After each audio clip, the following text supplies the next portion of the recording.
since Phoebus Apollo is taking Chryseis from me, I shall send her with my ship and my followers, but I shall come to your tent and take your own prize of Briseis, that you may learn how much stronger I am than you are, and that another may fear to set himself up as quarrel or comparable with me. The son of Peleus was furious, and his heart within his shaggy breast was divided whether to draw his sword, push others aside, and kill the son of Atreus, or to restrain himself and check his anger. While he was thus in two minds and was drawing his mighty sword from its scabbard, Athena came down from heaven, for Hera had sent her in the love she bore to them both, and seized the son of Peleus by his yellow hair, visible to him alone, for of the others no man could see her. Achilles turned in amaze, and by the fire that flashed from her eyes at once knew that she was Athena. Why are you here, said he, daughter of the Aegis bearings, used to see the pride of Agamemnon, son of Atreus? Let me tell you, and it shall surely be, he shall pay for his insolence with his life. And Athena said, I come from heaven, if you will hear me, said they, do you stay your anger? Hera has sent me, who cares for both of you alike. Cease from this brawling, and do not draw your sword, rail at him, if you will, and your railing will not be vain, for I tell you, and it shall surely be, that you shall hereafter receive gifts 3 times as splendid by reason of his present insult. Hold therefore and obey. Goddess, answered Achilles, however angry a man may be, he must do as you two command him. This will be best, for the gods ever hear the prayers of him who has obeyed them. He stayed his hand on the silver hilt of his sword and thrust it back into his hammer, and Athena bade him. Then she went back to Olympus among the other gods into the house of the Aegis-bearing Zeus. But the son of Peleus again began railing at the son of Atreus, for he was still enraged. Wine-bibber,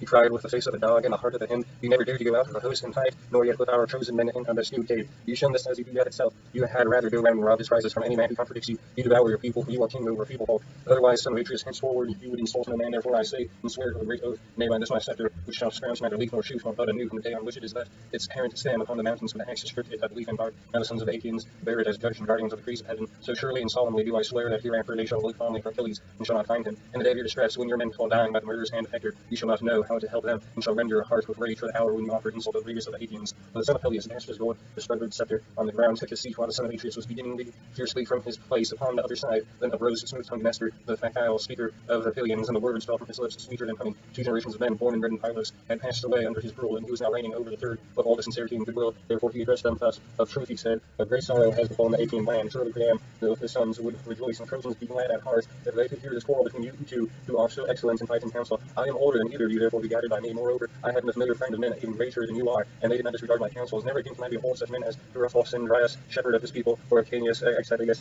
a godlike Polyphemus, and the Theseus, son of Hagis, peer of the immortals. These are the mightiest men ever born upon this earth. Mightiest were they, and they were some of the fiercest tribes of mountain savages. They utterly overthrew them. I came from distant Pylos and went about among them, for they would have come, and I thought as it was in me to do. Not a man now living could withstand them. They heard my words and were persuaded by them. So be it also with yourselves, for this is the more excellent way. Therefore Agamemnon, though you be strong, take not this girl away, for the sons of the Achaeans have already given her to Achilles, and you Achilles strive not further with the king. For no man who by the grace of Zeus wields a scepter like the honor of Agamemnon. You are strong and have a goddess for your mother, but Agamemnon is stronger than you, for he has more people under him. So Atreus, check your anger, I implore you, and end this quarrel with Achilles, who in the day of a battle is a tower of strength to the Achaeans. And Agamemnon answered, Sir, all that you have said is true, but this fellow must needs become our lord and master. He must be lord of all, king of all, and captain of all, and this shall surely hardly be. Granted that the gods have made him a great warrior, have they also given him the right to speak with Raylan? Achilles interrupted him. I should be a mean coward, he cried, were I to give it to you in all things, order other people about me, not me, for I shall obey no longer. Furthermore I say, and lay my saying to your heart, I shall fight neither of you nor any man about this girl, but those that take away, those also that gave. But of all else that is my ship, you shall carry away nothing by force. Try that others may see. If you do, my spear shall be reddened with your blood. When they had quarreled thus angrily, they rose and broke up the assembly, and the ships of the Achaeans. The son of Peleus went back to his tents, and the ships of the son of Meniotis and his company by Agamemnon drew a vessel on the water, and chose a crew of 20 oarsmen. He escorted Chryseis on board, and sent moreover to him for the god, and Odysseus went as captain. Thus then went on board, unsailed of their ways over the sea. But the son of Atreus bade the people purify themselves. So they purified themselves and cast their filth into the sea. Then they offered hecatombs of bulls and goats without blemish on the seashore, and smoked the savor of their sacrifice, rose curling up towards heaven. Thus did they busy themselves throughout the host. But Agamemnon did not forget the threat that he had made Achilles, and for his trusty messenger and squatters, Telephobus, in your gates. Go, said he, to the tent of Achilles, son of Peleus, and take Briseis by the hand and bring her hither. If he will not give her, I shall come with others and take her, which will be pressed him harder. He charged them straightly further and dismissed them, whereon they went their way sorrowfully by the seaside, till they came to the tents and ships of the Myrmidons. They found Achilles sitting by his tent, and his ships, and ill pleased he was when he beheld them. They stood fearfully and reverently before him, and never a word did they speak, but he knew them, and said, Welcome, heralds, messengers of the gods and men.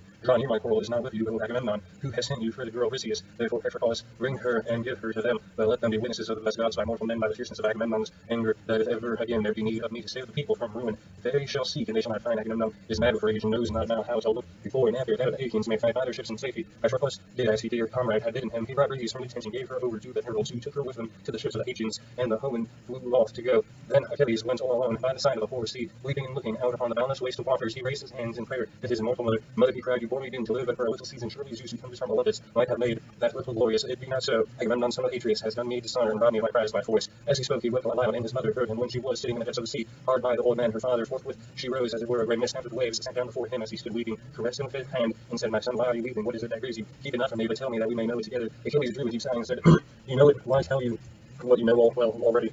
When we went to flee the drowned city of Achaeon, sacked it, and brought hither the spoil, the sons of the Achaeans shared it dully among themselves, and chose lonely Chryseis as the meat of Agamemnon. But Chryseis, the priest of Apollo, came to the ships of the Achaeans, secured his daughter, and brought with him a great ransom. Moreover, he bore in his hand the scepter of Apollo, wreath of the Supplement's wreath, and he besought the Achaeans, the most of all the two sons of Atreus, who were their chiefs. On the rest of the Achaeans with one voice were for respecting the peace and taking the ransom that he offered, but not so Agamemnon, who spoke fiercely to him and sent him roughly away. So he went back in anger, and Apollo, who loved him dearly, heard his prayer. But then the gods sent a deadly dart upon the Argives, and the people died thick on one another, for the arrows went every whither among the high wide host of the Achaeans. At last the seer, in the fullness of his knowledge, declared to us the oracles of Apollo. I was myself first to say that we should appease him. Whereon the son of Atreus rose in anger and threatened that which he was since done. The Achaeans are now taking the girl on the ship to Chryseis, and sending gifts of sacrifice to the god. The heralds have just taken from my tent the daughter of Briseis, whom the Achaeans had awarded to myself. Help your brave son, therefore, if you are able to go to Olympus, and if you have ever done him service in word or deed, implore the aid of Zeus. Ofttimes in my father's house I have heard you glory in that you are all in the mortals, save the son of Cronos from ruin. When the others with Hera Poseidon and Pallas Athena would have put him in bonds, it was you, O goddess, who delivered him by pulling to Olympus the 100-handed monster whom gods call Reas, but men Aegeon, for he is stronger even than his father. When therefore he took his seat, O glorious besides the son of Cronos, other gods were afraid and did not bind him. Go then to him, remind him of all this, clasp his knees, and bid him succor to the Trojans. Let the Achaeans be hewn in the sterns of their ship and perish on the seashore, that they may reap what joy they may of their king, and Agamemnon may rue his blindness and offer an insult to the foremost of the Achaeans. Feed his weapon unto my son, woe is me that I should be born or suckle to you. Would indeed that you had lived your stand free from all sorrow and your ships, for it is all too great, alas, that you should be